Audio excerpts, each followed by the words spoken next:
Apa itu IPTEK? IPTEK adalah singkatan dari Ilmu Pengetahuan dan Teknologi, yaitu hasil karya manusia yang pada dasarnya dipergunakan untuk membantu keperluan manusia dalam menghadapi kehidupannya. IPTEK tersebut ada saja yang memanfaatkannya untuk kepentingan tertentu, baik yang berdampak positif maupun negatif. Pada dasarnya, Pancasila merupakan rumusan dan pedoman kehidupan berbangsa dan bernegara bagi seluruh rakyat Indonesia. Nilai-nilai yang terkandung dalam Pancasila merupakan hal penting dalam perkembangan ilmu dan teknologi. Relasi yang paling ideal antara IPTEK, nilai budaya dan agama terletak pada berlangsungnya secara optimal mengingat keragaman agama dan budaya yang ada di Indonesia. Keragaman tersebut di satu pihak dapat menjadi kekayaan, tetapi di pihak lain juga dapat memicu terjadinya konflik. Oleh karena itu, diperlukan sikap inklusif dan toleran di masyarakat untuk mencegah timbulnya konflik. Hal yang paling penting diperlukan adalah komunikasi yang terbuka dan egaliter. Pancasila sebagai ideologi negara merupakan kristalisasi nilai-nilai budaya dan agama dari bangsa Indonesia.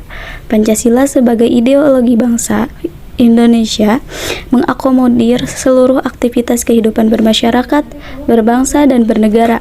Begitu juga dengan aktivitas ilmiah. Oleh karena itu, perumusan Pancasila sebagai paradigma ilmu bagi aktivitas ilmiah di Indonesia merupakan sesuatu yang bersifat niscaya, sebab pengembangan ilmu yang terlepas dari nilai ideologi bangsa justru dapat mengakibatkan sekularisme.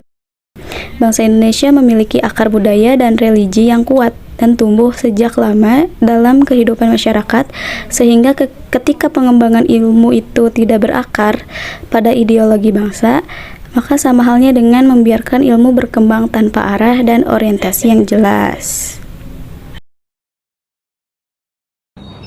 Bismillahirrahmanirrahim. Assalamualaikum warahmatullahi wabarakatuh.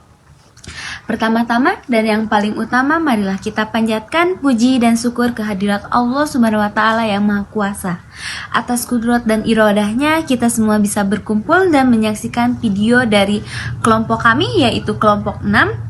Sholawat beserta salam tak lupa kita sampaikan kepada junjungan kita, yakni Habibana wa Nabiyana wa Maulana Muhammad Sallallahu Alaihi Wasallam. Tak lupa kepada keluarganya, kepada sahabatnya, dan juga kita selaku umatnya yang senantiasa setia kepada ajarannya. Dan tak lupa yang saya hormati kepada Bapak Sadam Husaini HPMPD dan rekan-rekan yang saya cintai.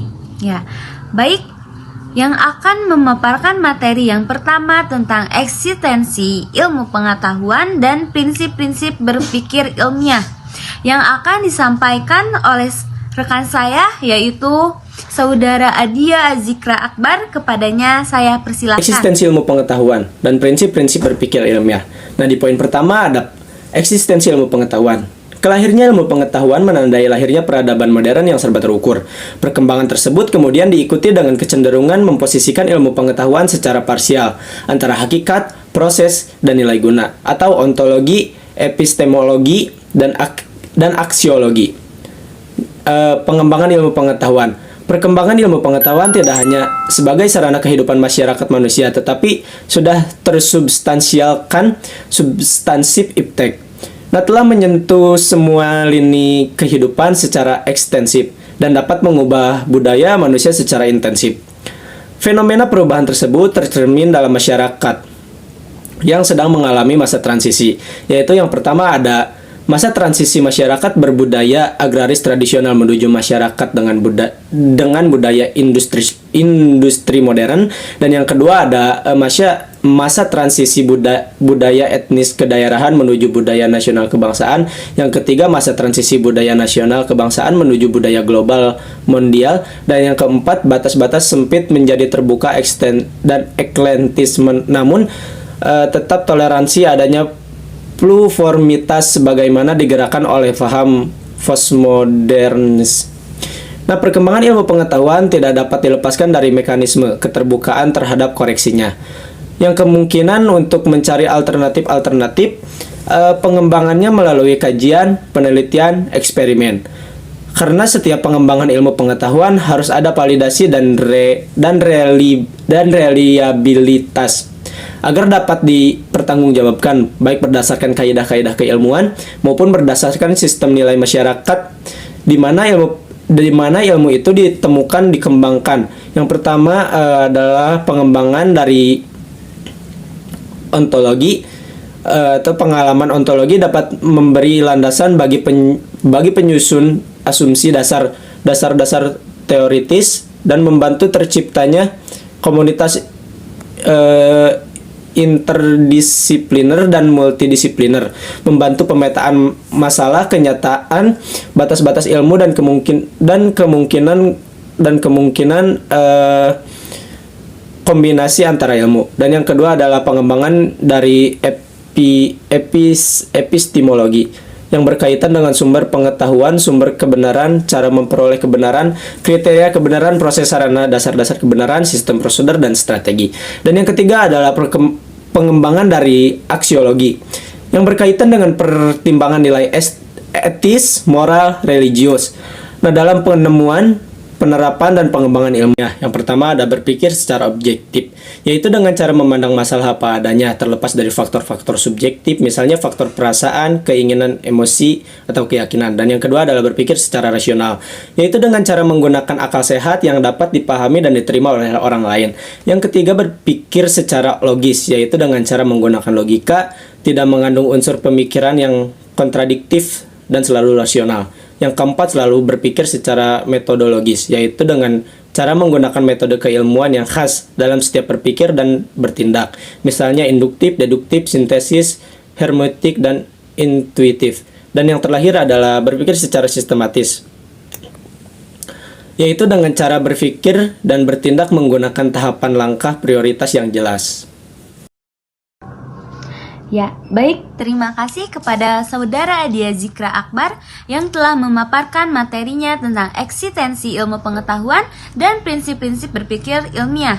Dan selanjutnya, kita akan ke pemaparan materi selanjutnya, yaitu tentang Pancasila sebagai paradigma pengembangan ilmu, yang akan dipaparkan oleh Saudari Mutia. Kepadanya, saya persilahkan. Yang pertama, konsep Pancasila sebagai dasar pengembangan ilmu.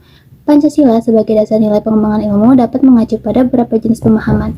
Yang pertama, setiap ilmu pengetahuan dan teknologi yang dikembangkan di Indonesia tidak bertentangan dengan nilai-nilai yang terkandung dalam Pancasila. Yang kedua, setiap iptek yang dikembangkan di Indonesia harus menyertakan nilai-nilai Pancasila sebagai faktor internal pengembangan iptek itu sendiri. Yang ketiga, nilai-nilai Pancasila berperan sebagai rambu normatif bagi pengembangan iptek di Indonesia.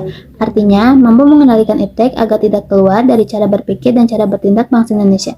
Yang keempat, setiap pengembangan iptek harus berakar dari budaya dan ideologi bangsa Indonesia sendiri, atau yang lebih dikenal sebagai istilah indigenisasi ilmu. Selanjutnya, keempat, pengertian Pancasila sebagai dasar pengembangan ilmu tersebut mengandung konsekuensi yang berbeda-beda, yaitu konsekuensi poin pertama bermakna bahwa iptek tidak boleh bertentangan dengan nilai-nilai yang terkandung dalam Pancasila. Poin tersebut mengandung asumsi bahwa iptek berkembang secara otonom, kemudian dalam perjalanannya dilakukan adaptasi dengan nilai-nilai Pancasila. Konsekuensi poin kedua bermakna bahwa setiap iptek yang dikembangkan di Indonesia harus menyertakan nilai-nilai Pancasila sebagai faktor internal yang mengendalikan bahwa sejak awal pengembangan iptek sudah harus melibatkan nilai-nilai Pancasila. Akan tetapi, keterlibatan nilai-nilai Pancasila ini ada yang dalam posisi tarik ulur, artinya ilmuwan dapat mempertimbangkan sebatas yang mereka anggap layak untuk dilibatkan. Konsekuensi poin ketiga bermakna bahwa nilai-nilai Pancasila berperan sebagai rambu normatif bagi pengembangan iptek, mengasumsikan bahwa ada aturan main yang harus disepakati oleh para ilmuwan sebelum ilmu itu dikembangkan. Akan tetapi, tidak ada jaminan bahwa aturan tersebut akan terus ditaati dalam perjalanan pengembangan iptek itu sendiri. Sebab, ketika iptek terus berkembang, Peraturan harus terus mengawal dan membayangi agar tidak terjadi kesenjangan. Dan konsekuensi poin keempat, atau bilang konsekuensi terakhir, bermakna bahwa setiap pengembangan iptek harus berakar dari budaya dan ideologi bangsa Indonesia. Hal tersebut sebagai proses indigenisasi ilmu pengendalian bahwa Pancasila bukan hanya sebagai dasar nilai pengembangan ilmu, tetapi sudah menjadi paradigma ilmu yang dikembangkan di Indonesia, sehingga perlu dilakukan penjabaran yang lebih rinci dan pembicaraan di kalangan intelektual Indonesia. Terima kasih. Baik, terima kasih kepada Saudari Mutia yang telah memaparkan materinya tentang Pancasila sebagai paradigma pengembangan ilmu. Dan materi selanjutnya yaitu tentang paradigma Pancasila sebagai dasar strategi pengembangan ilmu yang akan dipaparkan oleh saya sendiri. Paradigma merupakan pandangan mendasar dari para ilmuwan tentang yang menjadi pokok persoalan suatu cabang ilmu pengetahuan. Istilah ini, paradigma pada mulanya dipakai dalam bidang filsafat ilmu pengetahuan. Paradigma sebagai alat bantu para ilmuwan dalam merumuskan apa yang harus dipelajari, apa yang harus dijawab, bagaimana seharusnya dalam menjawab, dan aturan-aturan yang bagaimana yang harus dijalankan dalam mengetahui persoalan tersebut. Pada dasarnya, pengembangan ilmu dan teknologi bermuara pada kehidupan manusia, maka perlu mempertimbangkan strategi agar pengembangan ilmu dan teknologi memberi manfaat, mensejahterakan manusia. Dalam mempertimbangkan sebuah strategi harus meletakkan nilai-nilai Pancasila sebagai dasar nilai pengembangan ilmu pengetahuan dan teknologi. Ada beberapa alasan diperlukannya Pancasila sebagai dasar nilai pengembangan ilmu pengetahuan teknologi dalam kehidupan berbangsa Indonesia, yaitu 1. Adanya pengerusakan lingkungan yang ditimbulkan oleh ilmu pengetahuan teknologi, baik dengan dalih percepatan pembangunan tertinggal maupun upaya peningkatan kesejahteraan masyarakat. Nah, yang kedua, penjabaran sila-sila Pancasila sebagai dasar nilai pengembangan ilmu pengetahuan teknologi dapat menjadi sarana untuk mengontrol dan mengendalikan kemajuan ilmu pengetahuan teknologi yang berpengaruh pada cara berpikir dan bertindak masyarakat yang cenderung pragmatis. Dan yang selanjutnya adalah nilai-nilai kearifan lokal yang menjadi simbol kehidupan di berbagai daerah, mulai digantikan dengan gaya hidup global seperti sikap bersahaja. Dan materi selanjutnya yaitu sejarah singkat Pancasila sebagai dasar pengembangan ilmu yang akan dipaparkan oleh Saudari Melan dan dilanjutkan kepada Saudari Desti. Kepadanya saya persilahkan. Pancasila sebagai dasar pengembangan ilmu memiliki beberapa poin, yaitu poin pertama, aspek historis dimulai dari periode awal kemerdekaan di mana para intelektual fokus membangun negara pembukaan Undang-Undang Dasar 1945 yang mencantumkan mencerdaskan kehidupan bangsa sebagai panduan untuk pengembangan ilmu, menekankan nilai spiritualitas, kemanusiaan, solidaritas, kebangsaan, musyawarah, dan keadilan. Upaya pengembangan Pancasila sebagai dasar ilmu pengetahuan melibatkan seminar, artikel ilmiah, dan konsekuensi seperti asas dan pendirian hidup oleh Profesor Nata Nogoro. Penggunaan Pancasila sebagai dasar etika ilmu pengetahuan dijelaskan oleh Profesor Dr. T. Jacob dengan 5 prinsip besar. Profesor Dr. Muladi menyatakan Pancasila sebagai common denominator values yang menghubungkan ilmu pengetahuan dengan nilai-nilai universal HAM. Profesor Dr. M. Sastra Prateza menyoroti peran Pancasila dalam kebijakan pengembangan ilmu pengetahuan, menghormati keyakinan religius, memajukan kemanusiaan, dan mempersatukan budaya, mendukung demokrasi, dan menegakkan keadilan sosial. Poin kedua yaitu aspek sosiologis, menyoroti penolakan terhadap iptek yang tidak sejalan dengan nilai ketuhanan dan kemanusiaan seperti pemanfaatan teknologi untuk menyakiti manusia, kerusakan alam, cybercrime, dan ketergantungan berlebihan pada teknologi. Poin ketiga yaitu aspek politis, mencakup pandangan para pemimpin seperti Soekarno dan Soeharto yang menempatkan Pancasila sebagai dasar nilai pengembangan ilmu. Soekarno menekankan hubungan antara ilmu, amal, dan karakter, sementara Soeharto menyoroti pentingnya ilmu pengetahuan yang mendukung pembangunan nasional. Pancasila sebagai dasar pengembangan ilmu diakui dalam konteks kebijakan masa Orde Lama dan Orde Baru dengan penekanan pada pengabdian IPTEK kepada manusia, kemanusiaan dan pembangunan nasional. Nah, baiklah, di sini saya akan melanjutkan materi yang ketiga, yaitu dokumen masa reformasi. Yang pertama, menurut Habibie dalam pidato 1 Juni 2011 menegaskan bahwa penjabaran Pancasila sebagai dasar nilai dalam berbagai kebijakan penyelenggara negara merupakan suatu upaya untuk mengaktualisasikan Pancasila dalam kehidupan. Lalu yang kedua, menurut Presiden Susilo Bambang Yudhoyono dalam sambutan pada acara silaturahim dengan Akademi Ilmu Pengetahuan Indonesia atau AIPI dan Masyarakat Ilmiah pada tanggal 20 Januari 2010 di Serpong, SBY mengatakan, setiap negara mempunyai sistem inovasi nasional dengan corak yang berbeda dan khas, yang sesuai dengan kebutuhan dan kondisinya masing-masing. Beliau berpendapat bahwa di Indonesia ini kita juga harus mengembangkan sistem inovasi nasional yang didasarkan pada suatu kemitraan antara pemerintah, komunitas, ilmuwan, dan swasta. Dan dengan berkolaborasi dengan dunia internasional. Oleh karena itu, berkaitan dengan pandangan ini, dalam waktu dekat ini, dia akan membentuk Komite Inovasi Nasional yang langsung bertanggung jawab kepada Presiden untuk ikut memastikan bahwa sistem inovasi nasional dapat berkembang dan berjalan dengan baik. Semua ini penting kalau dilakukan dengan sungguh-sungguh. Indonesia akan menjadi knowledge society strategi yang kita tempuh untuk menjadi negara maju dengan memadukan pendekatan sumber daya alam, iptek, dan budaya atau knowledge based research based on culture based development.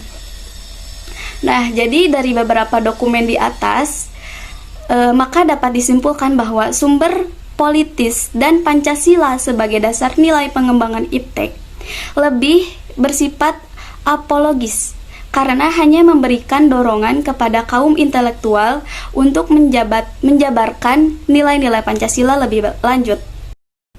Dinamika yang dihadapi oleh Pancasila sebagai pengembangan ilmu belum dibicarakan secara eksplisit oleh para penyelenggara negara sejak Orde Lama sampai era Reformasi. Pada umumnya, hanya menyinggung masalah pentingnya keterkaitan antara pengembangan ilmu dan dimensi kemanusiaan. Kajian tentang Pancasila sebagai dasar pengembangan ilmu ini baru mendapat perhatian yang lebih khusus dan eksplisit oleh kaum intelektual di beberapa perguruan tinggi. Namun, pada kurun waktu akhir-akhir ini belum ada lagi suatu upaya untuk mengaktualisasikan nilai-nilai Pancasila dalam kaitan dengan pengembangan iptek di Indonesia. Nah, adapun beberapa bentuk tantangan terhadap Pancasila sebagai dasar pengembangan iptek di Indonesia, yaitu yang pertama ada kapitalisme yang sebagai menguasai perekonomian dunia termasuk Indonesia. Akibatnya, ruang bagi penerapan nilai-nilai Pancasila sebagai dasar pengembangan ilmu menjadi terbatas. Upaya bagi pengembangan sistem ekonomi Pancasila yang pernah dirintis oleh Profesor Mubiarto pada tahun 1980-an belum menemukan wujud nyata yang dapat diandalkan untuk menangkal dan menyaingi sistem ekonomi yang berorientasi pada pemilik modal besar. Lalu yang kedua yaitu globalisasi yang menyebabkan lemahnya daya saing bangsa Indonesia dalam pengembangan iptek, sehingga Indonesia lebih berkedudukan sebagai konsumen daripada produsen dibandingkan dengan negara-negara lain.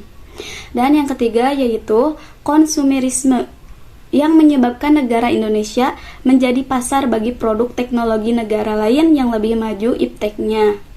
Jadi, Pancasila sebagai pengembangan ilmu baru pada tahap wacana yang belum berada pada tingkat aplikasi kebijakan negara. Pragmatisme yang berorientasi pada 3 ciri yaitu keberhasilan, kepuasan, dan hasil mewarnai perilaku kehidupan sebagian besar masyarakat Indonesia. Baik, terima kasih kepada Saudari Desti yang sudah memaparkan materi yang terakhir yaitu materi dinamika dan tantangan Pancasila sebagai dasar pengembangan ilmu. Baik, pemaparan materi sudah selesai. Terima kasih atas perhatiannya kepada rekan-rekan yang sudah menyaksikan video dari awal sampai akhir. Pemaparan materi dari kelompok 6, saya beserta rekan-rekan saya mengucapkan terima kasih dan pamit undur diri. Wassalamualaikum warahmatullahi wabarakatuh.